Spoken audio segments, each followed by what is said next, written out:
ఆ next concept ఏంటంటే Celsius scale అని తీసుకున్నాం. సెల్సియస్ స్కేల్ దీన్నే సెంటిగ్రేడ్ అంటాం. సెంటిగ్రేడ్ అని రాస్తున్నాం. మరి సెల్సియస్ స్కేల్లో మనకు ఏముంటాయి? అప్పర్ ఫిక్సింగ్ పాయింట్స్ ఉంటాయి, లోయర్ ఫిక్సింగ్ పాయింట్ ఉంటాయి. మరి అప్పర్ ఫిక్సింగ్ పాయింట్ అంటే ఏంటి, లోయర్ ఫిక్సింగ్ పాయింట్ అంటే ఏంటి? బాయిలింగ్ పాయింట్ ఆఫ్ వాటర్ అంటాం, ఫ్రీజింగ్ పాయింట్ ఆఫ్ వాటర్ అని కూడా అంటాం. మరి boiling point of water, freezing point of water అంటున్నాం. దీనిలో ట్రిపుల్ పాయింట్ ఆఫ్ వాటర్ అనేది కూడా టాపిక్ కూడా మనకు వచ్చేస్తుంది. ఏంటి? మనకు సబ్లిమేషన్ లైన్ ఉంటుంది, ఐస్ లైన్ ఉంటుంది, వేపర్ లైన్ ఉంటాయి. మరి సబ్లిమేషన్ లైన్ అంటున్నాం, ఐస్ లైన్ అంటున్నాం, వేపర్ లైన్ అంటాం. అంటే ఆ లిక్విడ్ స్టేటు, గ్యాస్ స్టేటు, సాలిడ్ స్టేటు. అంటే వాటర్ ఏ పొజిషన్ నుండి, వాటర్ అనేది రివర్సబుల్ ప్రాసెసా ఇర్రివర్సబుల్ ప్రాసెస్ అంటే రివర్సబుల్ ప్రాసెస్ ఉంటుంది చెప్తున్నాం. రివర్సబుల్ ప్రాసెస్ అని చెప్తున్నాం.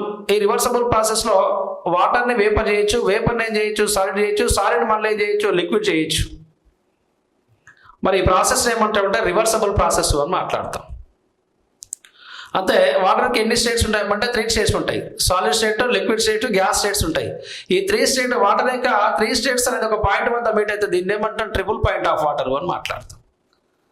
మరి ట్రిపుల్ పాయింట్ ఆఫ్ వాటర్కి టెంపరేచర్ ఎంత ఉండాలి, అట్మాస్ఫియర్ ఎంత ఉండాలంటే అట్మాస్ఫియర్ 1 మిల్లీమీటర్ ఆఫ్ హెచ్జికి ఈక్వల్ కావాలి. అంటే ఇక్కడ టెంపరేచర్ ఎంతకి ఈక్వల్ అండి? టెంపరేచర్ కూడా మనకు 273.6 కెల్విన్కి ఈక్వల్ కావాలి అని రాస్తున్నాం. అది ట్రిపుల్ పాయింట్ ఆఫ్ వాటర్ ఉన్నప్పుడు మనం డిస్కస్ చేద్దాం.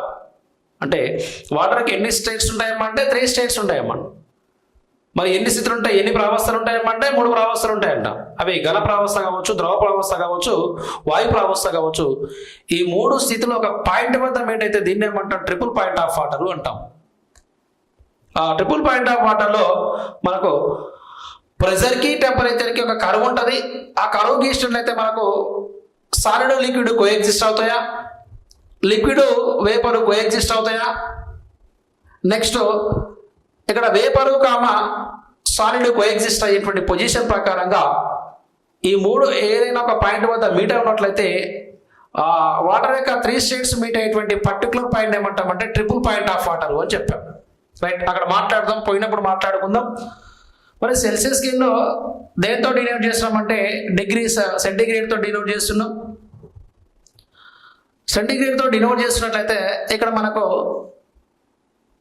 సెల్సియస్ స్కేల్లో 2 పాయింట్ ఉంటాయి మనకు, అప్పర్ ఫిక్సింగ్ పాయింట్ అని, లోయర్ ఫిక్సింగ్ పాయింట్ అని. మరి అప్పర్ ఫిక్సింగ్ పాయింట్ ఏంటి? దీంతో పాటుగా ఫారెన్హీట్ స్కేల్ కూడా తీసుకున్నాను. Fahrenheit scale,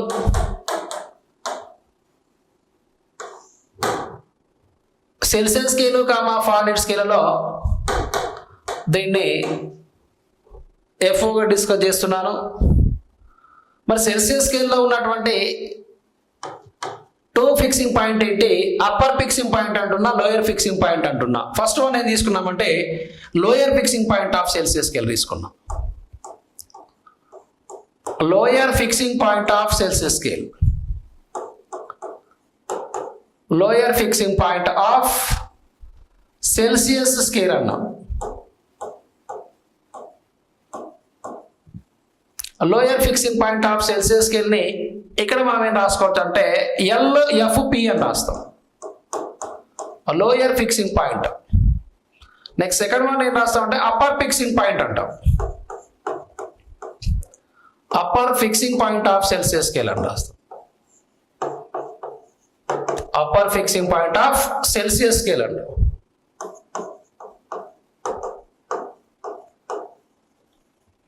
upper fixing point of Celsius scale రాస్తున్నాను. నెక్స్ట్ సేమ్ యాజ్ గా మనకు ఇక్కడ ఏమున్నాయి? ఫారెన్హీట్లు కూడా లోయర్ ఫిక్సింగ్ పాయింట్ ఉన్నాయి. Lower fixing point of Fahrenheit scale అంటున్నా. నెక్స్ట్ సెకండ్ వన్ ఏం రాస్తామంటే upper fixing point of Fahrenheit scale అంటాం. Upper fixing point of Fahrenheit scale అని రాస్తాం. Right. What is the upper fixing point of Celsius? What is the lower fixing point of Celsius scale? Now, as well as what is the lower fixing point of Fahrenheit scale, and while what is the upper fixing point of Fahrenheit scale? In this scale, particularly, lower fixing point of a Celsius scale means a freezing point of water అని చెప్పొచ్చు. It means ice line అంటాం, అంటే మంచు గడ్డ కట్టేటువంటి ఉష్ణోగ్రత ఎంత ఉందామంటే 0 degree centigrade అని రాస్తాం. దీన్ని ఫ్రీజింగ్ పాయింట్ ఆఫ్ వాటర్ అని రాస్తాం. ఇక్కడ మనకు లోయర్ ఫిక్సింగ్ పాయింట్ రాస్తున్నాను, దీన్ని ఫారెన్హీట్ స్కేల్ అని రాస్తా, సెల్సియస్ స్కేల్ అని రాసిన.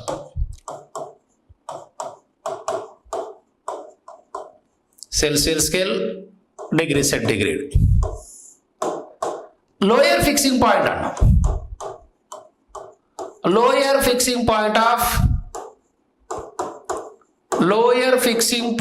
ఆఫ్ సెల్సియస్ స్కేల్ అన్నాం. మరి lower fixing point of Celsius scale ఇంకేమని చెప్పొచ్చు అంటే ఫ్రీజింగ్ పాయింట్ ఆఫ్ వాటర్ అని కూడా అంటాం. Freezing point of water, point of water అన్న. సార్ మరి అప్పర్ ఫిక్సింగ్ పాయింట్ అంటే ఏంటి? బాయిలింగ్ పాయింట్ ఆఫ్ వాటర్ అని కూడా అంటుంది. ఇంకా boiling point of water, boiling point of water తీసుకున్నాను. Right. Same lower fixing point of water, it means freezing point of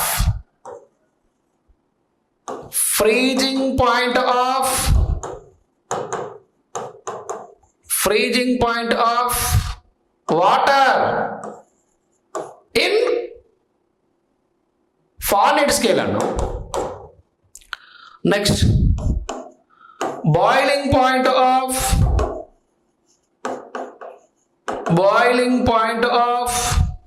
water in Fahrenheit scale అని రాస్తాం. Right. Sir ఇంత మంచిగా మనం రాసుకున్నాం కదా, దీని యొక్క వాల్యూస్ ఎంత ఉండొచ్చు మీకు ఆల్రెడీ గుర్తుంటుంది. Lower fixing point of Celsius scale, freezing point of, freezing means 0 degree centigrade అని. అంటే ఇక్కడ ఏం రాసుకోవచ్చు? L, F, P is equals to value ఏంటి ఈజ్ ఈక్వల్స్ టు ఎంతకి ఈక్వల్ అవుతుందంటే 0 డిగ్రీ సెంటిగ్రేడ్కి ఈక్వల్ అవుతుంది అని రాస్తాం. Next same as it is U, F, P is equals ఎంతకి ఈక్వల్ అవుతుందమ్మా అంటే 100 డిగ్రీ సెంటిగ్రేడ్కి ఈక్వల్ అవుతుంది అని రాస్తాం. నీరు మరి ఏ డిగ్రీ సెంటిగ్రేడ్ వద్ద ఎవాపరేట్ అవుతుంది, ఆవిరి అవుతుందమ్మా అంటే 100 డిగ్రీ సెంటిగ్రేడ్ వద్ద ఎవాపరేట్ అవుతుంది అని రాస్తాం. Right. Fahrenheit scale, lower fixing point of Fahrenheit scale is equals to value ఎంత? 32 ఫారెన్హీట్ అని రాస్తున్నాను. అంటే L, P, F, P is equals to value ఎంత అంటే 32 ఫారెన్హీట్ అని రాస్తున్నాను. 32 ఫారెన్హీట్ అని రాస్తాను. Next upper fixing point of Fahrenheit scale అంటే ఏంటి అంటే ఫారెన్హీట్ స్కేల్లో వాటర్ ఎక్కడ బాయిల్ అవుతుంది అంటే ఇక్కడ 212 boiling point of water UFP in Fahrenheit scale is equals to 212. ఈ 212 ఫారెన్హీట్ల వద్ద మనకి ఏమవుతుందంటే వాటర్ బాయిల్ అవుతుంది అనే విషయం తీసుకుందాం. ఓకేనా? Right. Upper fixing point F is equals to 212 Fahrenheit అని రాసినాం. ఓకే, దీన్ని బేస్ చేసుకొని మనం ఏం మాట్లాడుకోవచ్చు అంటే అసలు టెంపరేచర్ ఎక్కడ నుండి ఎక్కడికి కన్వర్ట్ కావచ్చు అంటే సెల్సియస్ స్కేల్ నుండి ఫారెన్హీట్ స్కేల్ కన్వర్ట్ కావచ్చా, ఫారెన్హీట్ స్కేల్ నుండి సెల్సియస్ స్కేల్ కన్వర్ట్ కావచ్చా అంటే కన్వర్ట్ చేయొచ్చు. అంటే to convert Celsius scale to Fahrenheit scale while Fahrenheit scale to Celsius scale ఖచ్చితమైన రిలేషన్ ఉంది మనకు. The relation between Celsius scale and Fahrenheit scale ఉంది. అది ఏంటిదో మరి క్లియర్గా మనం అబ్జర్వ్ చేద్దాం. రైట్.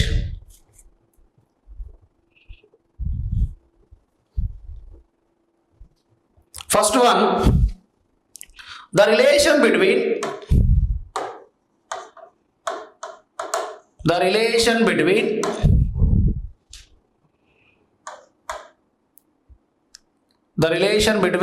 సెల్సియస్ టు ఫారెన్హీట్ అన్న.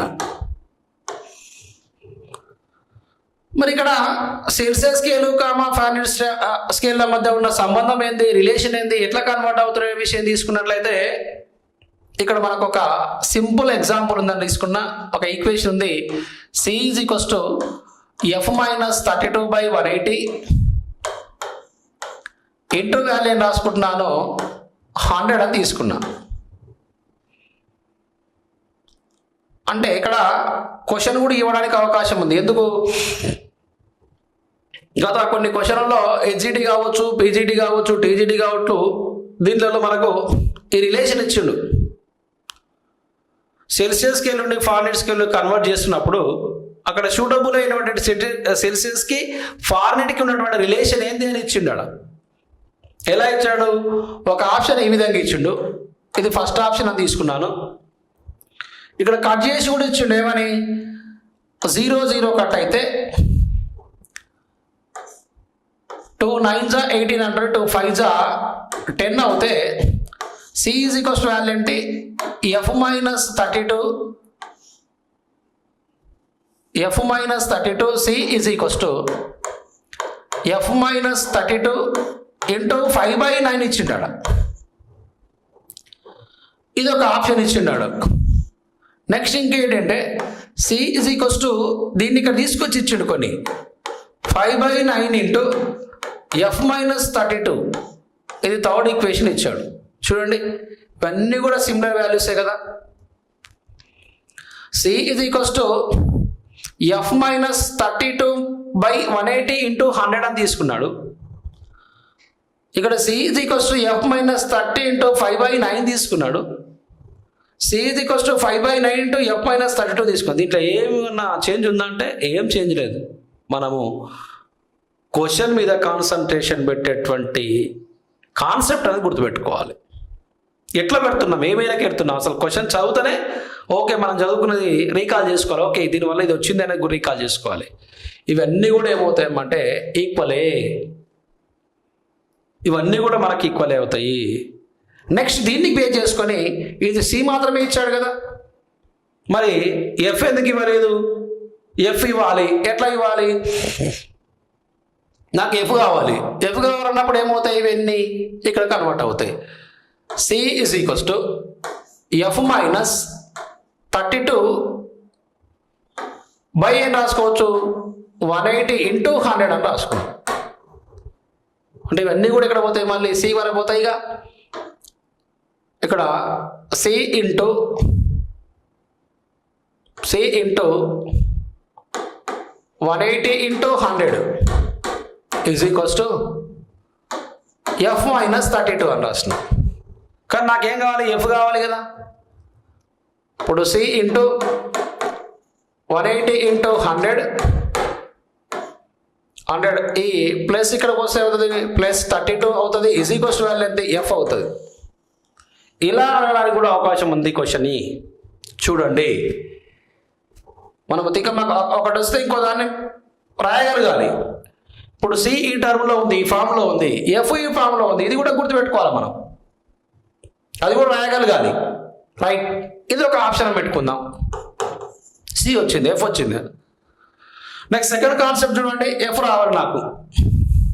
F రావాలంటే ఏంటి, 9C అని రాస్తున్నాను. 9C = F - 32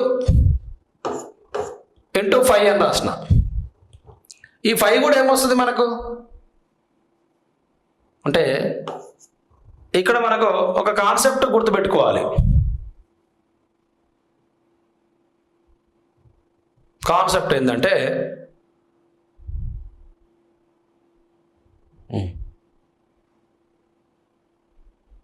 రైట్, ఇక్కడ మనము ఏ కాన్సెప్ట్ని గుర్తుపెట్టుకోవాలంటే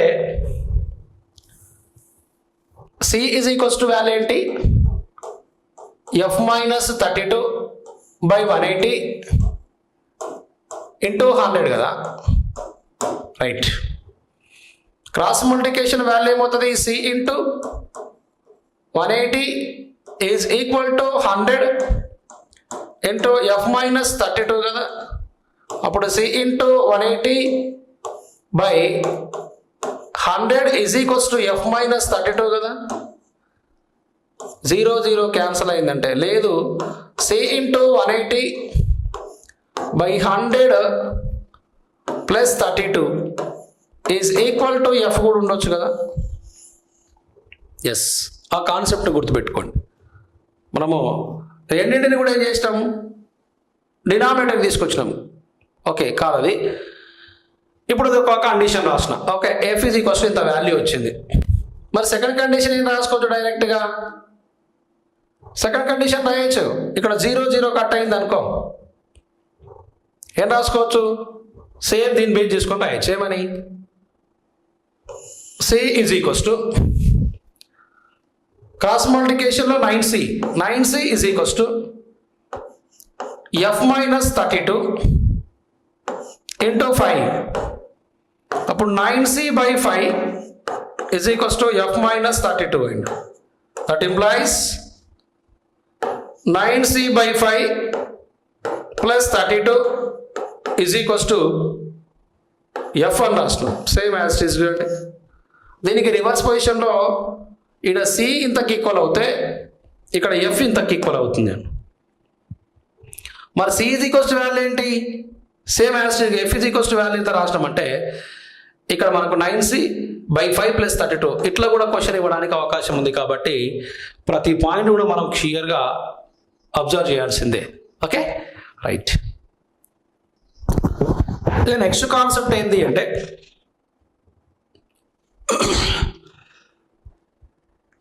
సెల్సియస్ స్కేల్ నుండి ఫారెన్హీట్ స్కేల్లో కన్వర్ట్ చేస్తాం కదా. మరి కెల్విన్ స్కేల్ ఏంటి అనే విషయం ఇప్పుడు చూద్దాం. కెల్విన్ స్కేల్ గురించి మాట్లాడదాం. మరి కెల్విన్ స్కేల్ ఏంటి? To measure A highest temperature. To measure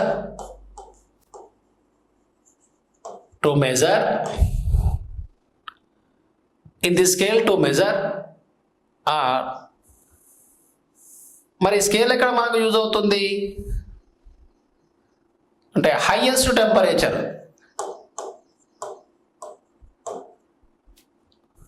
highest temperature large temperature అని రాస్తాం.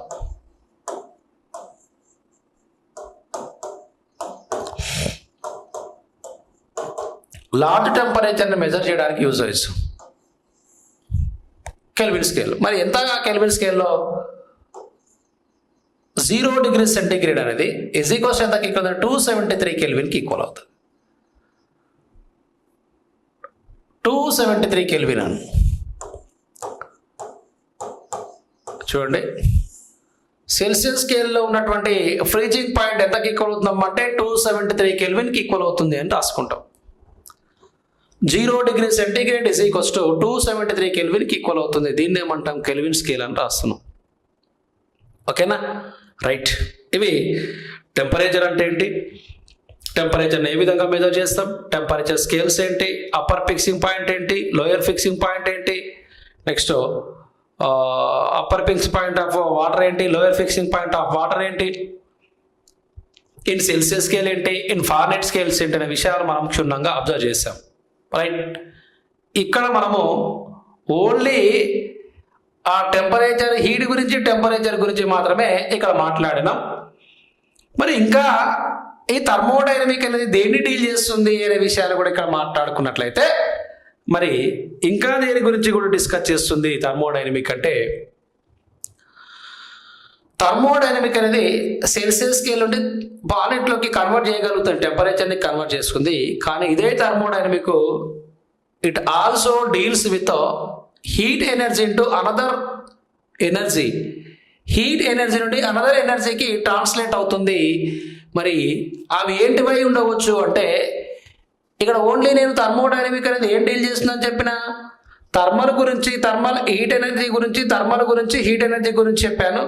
దాంతోపాటుగా heat energy convert into or heat energy into mechanical work కూడా చెప్పాను. మరి ఇంకా దేని గురించి డిస్కస్ చేస్తుంది థర్మోడైనమిక్ అంటే it also deals with another energies అంటున్నాం. అంటే ఇక్కడ heat energy convert to another energies అంటున్నాం. మరి heat energy into another energies అంటే ఏం రాసుకోవచ్చాం అంటే లైట్ ఎనర్జీ తీసుకున్నా, నెక్స్ట్ కెమికల్ ఎనర్జీ అని తీసుకున్నా, ఎలక్ట్రికల్ ఎనర్జీ అని కూడా మాట్లాడుకోవచ్చు. In this thermodynamic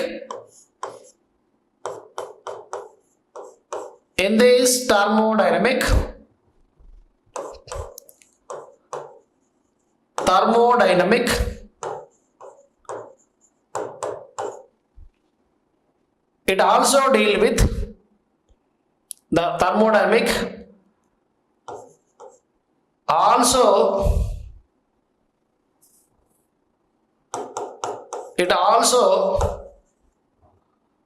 in this thermodynamic ఏందమ్మంటే it also deals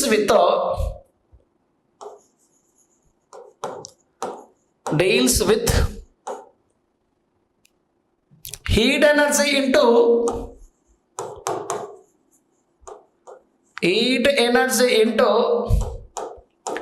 another energy అంటున్నా. అనదర్ ఎనర్జీ అంటున్నా. మరి అనదర్ ఎనర్జీ ఏముండవచ్చు అంటే లైక్ ఎలక్ట్రికల్ ఉండవచ్చు, electrical energy, next chemical energy,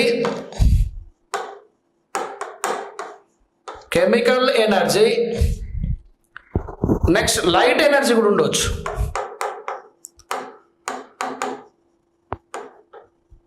light energy కూడా ఉన్నాయి. మరి ఈ లైట్ ఎనర్జీతో పాటు ఇంకేం రాసుకోవచ్చు అంటే the general study of thermodynamic the broadly divide into 2 parts. మరి థర్మోడైనమిక్ని జనరల్గా మనం స్టడీ చేసినట్లయితే in this thermodynamic generally study about the thermodynamic broadly divide into 2 parts. Thermodynamic 2 partsగా మనము స్టడీ చేసినట్లయితే, విస్తృతంగా మనము 2 partsగా డివైడ్ చేసినట్లయితే, అంటే ఇన్ థర్మోడైనమిక్ మెకానికల్ గురించి డిస్కస్ చేస్తుంది. నెక్స్ట్ ఇంకా దేని గురించి డిస్కస్ చేస్తామంటే మెకానికల్ ఎనర్జీ గురించి డిస్కస్ చేస్తుంది. మరి నెక్స్ట్ హ్యాండ్ ఏమవుతుందామంటే అదర్ హ్యాండ్ ఏమవుతుందామంటే హీట్ ఎనర్జీ గురించి డిస్కస్ చేస్తుంది. In general study the thermodynamic the broadly divide into 2 parts. The first one is to study the heat energy and other hand is to study the mechanical energy. అంటే ఇక్కడ thermodynamic అనేది బ్రాడ్గా ఎన్ని పార్ట్గా divide చేస్తామంటే 2 partsగా divide చేస్తాను. ఆ 2 partsలో first one ఏం మాట్లాడుకుంటున్నామంటే mechanical energy గురించి డిస్కస్ చేస్తుందా. నెక్స్ట్ సెకండ్ పార్ట్ ఏం చేస్తామంటే హీట్ ఎనర్జీ గురించి డిస్కస్ చేస్తుంది. అంటే థర్మోడైనమిక్ అనేది మనకు 2 పార్ట్గా డివైడ్ చేస్తే ఫస్ట్ పార్ట్ ఏమవుతామంటే హీట్ ఎనర్జీ గురించి డిస్కస్ చేస్తుంది ఒకటి, సెకండ్ పార్ట్ ఏంటంటే మెకానికల్ ఎనర్జీ అనేది డిస్కస్ చేస్తుంది. The first parts which deals with mechanical energy and second part is deals with heat energy అంటున్నాం. మరి ఫస్ట్ పార్ట్ అనేది దేని మీద డిపెండ్ అవుతుంది, సెకండ్ పార్ట్ అనేది దేని మీద డిపెండ్ అవుతుంది. థర్మోడైనమిక్లో మనకు 2 laws ఉన్నాయి. ఆ 2 lawలో ఫస్ట్ వన్ ఏమంటామంటే ఫస్ట్ లా ఆఫ్ థర్మోడైనమిక్ అంటాం, సెకండ్ వన్ ఏమంటామంటే సెకండ్ లా ఆఫ్ థర్మోడైనమిక్ అని మాట్లాడతాం. మరి ఫస్ట్ లా ఆఫ్ థర్మోడైనమిక్ని ఏ విధంగా డిస్కస్ చేయవచ్చు అంటే dQ = dE + dWగా ఈక్వల్ చేస్తే, సెకండ్ లా ఆఫ్ థర్మోడైనమిక్ ఏ విధంగా డిఫైన్ చేస్తామంటే dS = dQ/Tకి ఈక్వల్ చేస్తాం. దాన్నే TdS = Qకి ఈక్వల్ చేస్తాం. ఈ సెకండ్ లా ఆఫ్ థర్మోడైనమిక్ని మనకు 2 స్టేట్మెంట్స్ ఉంటాయి. కెల్విన్ స్టేట్మెంట్ ఉంటాం, ప్లాంక్ స్టేట్మెంట్ అంటాం, నెక్స్ట్ క్లాసియస్ స్టేట్మెంట్ అని కూడా ఇక్కడ మనకు థర్మోడైనమిక్ లాలో ఉన్నాయి. ఈ thermodynamic second Lalo first law of thermodynamic, second law of thermodynamic మనం డీల్ చేసినట్లయితే ఫస్ట్ లా ఆఫ్ థర్మోడైనమిక్ మీద ఐసోథర్మల్ ప్రాసెస్ ఎలా ఉంటుంది, అడియాబాటిక్ ప్రాసెస్ ఎలా ఉంటుంది, ఐసోకోరిక్ ప్రాసెస్ ఎలా ఉంటుంది, ఐసోబారిక్ ప్రాసెస్ ఎలా ఉంటుంది, మరి ఇక్కడ టెంపరేచర్ కాన్స్టెంట్ ఉంటే ఎలా అంటాం, హీట్ అనేది కాన్స్టెంట్ ఎలా అంటాం, ప్రెషర్ కాన్స్టెంట్ ఎలా అంటాం, వాల్యూమ్ కాన్స్టెంట్ ఉంటే ఎలా అంటాం. దీంట్లో adiabatic process, isothermal process, isochoric process, isobaric process, ఇది 4 స్టేజెస్ మీద ఏది పనిచేస్తామంటే కార్నాట్ సైకిల్ పనిచేస్తుంది అని రాస్తాం. ఈ కార్నాట్ సైకిల్లో మరి అనేది రివర్సబుల్ ప్రాసెస్ అవుతుందా, ఇర్రివర్సబుల్ ప్రాసెస్ అవుతామంటే రివర్సబుల్ ప్రాసెస్ అవుతుంది. మరి రివర్సబుల్ ప్రాసెస్ అంటే రాసుకోవచ్చు, ఇర్రివర్సబుల్ ప్రాసెస్ అంటే కూడా రాసుకుంటాం. ఈ రివర్సబుల్ ఇర్రివర్సబుల్ ప్రాసెస్ మీదనే మన కార్నాట్ సైకిల్ పనిచేస్తుంది. ఆ కార్నాట్ సైకిల్ తర్వాత మనకు వచ్చేటువంటిది ఇది ఫస్ట్ లా ఆఫ్ థర్మోడైనమిక్ ఒక హాఫ్ అయిపోతుంది. సెకండ్ లా ఆఫ్ థర్మోడైనమిక్ ఏం మాట్లాడతామంటే heat engine differ from refrigerator, అంటే ఉష్ణ యంత్రానికి శీతలీకరణ యంత్రానికి మధ్య ఉన్నటువంటి డిఫరెన్స్ ఏందనే విషయం కూడా ఇక్కడ మాట్లాడతాం. నెక్స్ట్ థర్మల్ ఫిజికల్ క్వాంటిటీస్ కూడా కొన్ని ఉన్నాయి, అవి ఇంటి గురించి కూడా మాట్లాడతాం. ఇవి ఖచ్చితంగా మనకి ఇక్కడ ఎందుకు మాట్లాడుతున్నాం అంటే థర్మోడైనమిక్ అనేది 2 పార్ట్స్గా డివైడ్ చేస్తుంది. ఆ 2 పార్ట్స్లో ఫస్ట్ వన్ దేని గురించి డిస్కస్ చేస్తున్నాం అంటే మెకానికల్ ఎనర్జీ అంటున్నాం లేదా హీట్ ఎనర్జీ అంటున్నాం. సెకండ్ వన్ ఏమంటున్నాం అంటే హీట్ ఎనర్జీ లేదా మెకానికల్ ఎనర్జీ అంటున్నాం. దాంట్లో ఏదో ఒకటి పార్ట్ అయినా కూడా రెండింటిని బేరీ చేసుకొని మాట్లాడుతున్నాం. అంటే ఇక్కడ థర్మోడైనమిక్ గురించి మనం ఒక్కసారి మాట్లాడుతుంటే థర్మోడైనమిక్ అనేది ఎన్ని పార్ట్స్గా డివైడ్ చేయొచ్చు అంటే 2 పార్ట్స్గా డివైడ్ చేస్తాం. ఆ 2 పార్ట్స్లో ఫస్ట్ వన్ ఏం రాసుకుంటామంటే in this thermodynamic generally discuss అది study the thermodynamics deals with broadly divided into 2 parts. First one is the first stage అంటున్నాం, సెకండ్ స్టేజ్ అంటున్నాం. మరి ఫస్ట్ పార్ట్ ఏం చేస్తున్నాం అంటే థర్మోడైనలో డివైడ్గా 2 పార్ట్ చేస్తే మరి ఫస్ట్ పార్ట్ ఏం చేస్తుంది అనే విషయం తీసుకుందాం. ఆర్ ఫస్ట్ హ్యాండ్ ఏం తీసుకుందాం అంటే మరి దేని గురించి డిస్కస్ చేస్తుంది ఫస్ట్ హ్యాండ్ అంటే రిలేషన్షిప్ బిట్వీన్, మరి దేంట్ల మధ్యన రిలేషన్ చేస్తుంది, దేంట్ల మధ్యన సంబంధాన్ని సూచిస్తుంది అంటే the relationship between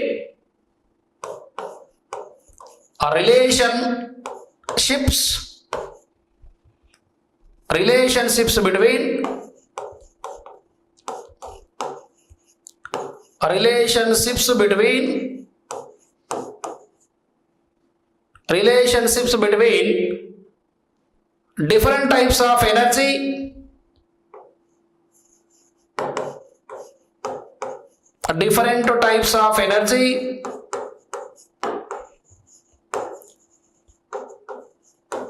different types of energy based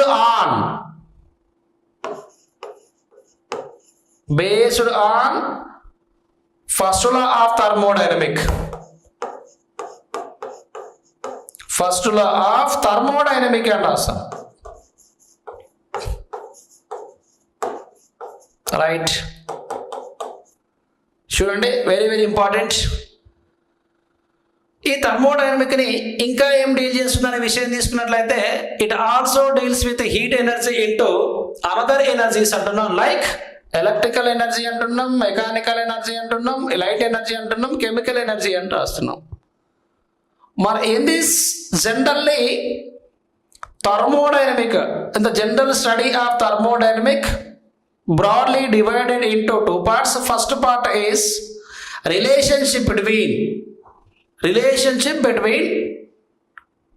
different charges, different types of energies based on first law of thermodynamic. First part అనేది ఏమవుతుందమ్మంటే డిఫరెంట్ చార్జెస్ మీద డిఫరెంట్ చార్జెస్ గురించి ఇండికేట్ చేస్తుంది, రిలేషన్ చేస్తుంది. అది దేని మీద డిపెండ్ అయ్యి ఫస్ట్ లా ఆఫ్ థర్మోడైనమిక్ మీద.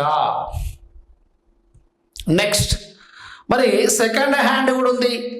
ఆ సెకండ్ హ్యాండ్ మరి దేని ఇండికేట్ చేస్తుంది, దేంట్లో మధ్య రిలేషన్షిప్ చేస్తుందమ్మా అంటే ఇక్కడ సెకండ్ హ్యాండ్ తీసుకున్నాను ఆర్ సెకండ్ పార్ట్ తీసుకున్నా. మరి సెకండ్ పార్ట్ దేని గురించి డిస్కస్ చేస్తామంటే relationships between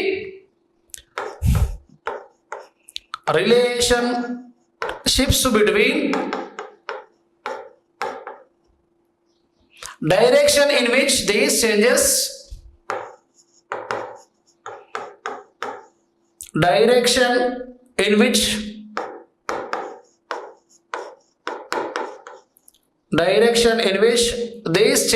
takes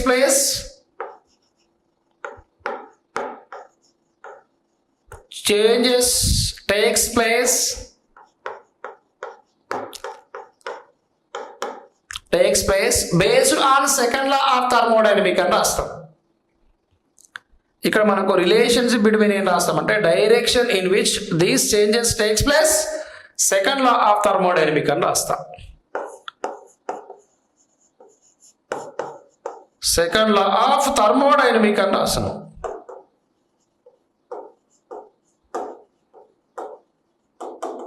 okay, second law of thermodynamic గురించి డిస్కస్ చేస్తుంది. వెరీ వెరీ ఇంపార్టెంట్ అని రాస్తున్నాం. థర్మోడైనమిక్ ని 2 పార్ట్స్ గా డివైడ్ చేస్తే ఫస్ట్ పార్ట్ ఏం చేస్తాం, డిఫరెంట్ టైప్స్ ఆఫ్ ఎనర్జీ గురించి based on first law of thermodynamic అంటాం. సెకండ్ లా ఏమి ఇండికేట్ చేస్తుంది, relationship between direction in which this takes place based on second law of thermodynamic గురించి డిస్కస్ చేస్తుంది అని రాస్తాం. రైట్, మరి ఈ రెండింటిలో first law of thermodynamic second law of thermodynamic అనేది క్లియర్గా మాట్లాడుకున్నాం కదా. మరి దీంట్లో ఇంకొక విషయం కూడా మాట్లాడుతున్నాం, సిస్టమ్ అంటే ఏంటి, సరౌండింగ్స్ ఏంటన్న విషయాన్ని కూడా మాట్లాడాలి ఇక్కడ. మరి సిస్టమ్ అంటే ఏంటిది, సరౌండింగ్ అంటే ఏంటిది, సిస్టమ్కి సరౌండింగ్కి ఏమైనా డిఫరెన్సెస్ ఉన్నాయా, సిస్టమ్ అనేది సరౌండింగ్లో ఉందా, సరౌండింగే సిస్టంలో ఉందా అనే విషయాలు క్లియర్గా మనం 1 by 1 మాట్లాడుకుంటూ పోతున్నట్లయితే ఇక్కడ మరి సిస్టము అండ్ సరౌండింగ్ గురించి మాట్లాడతాం. రైట్,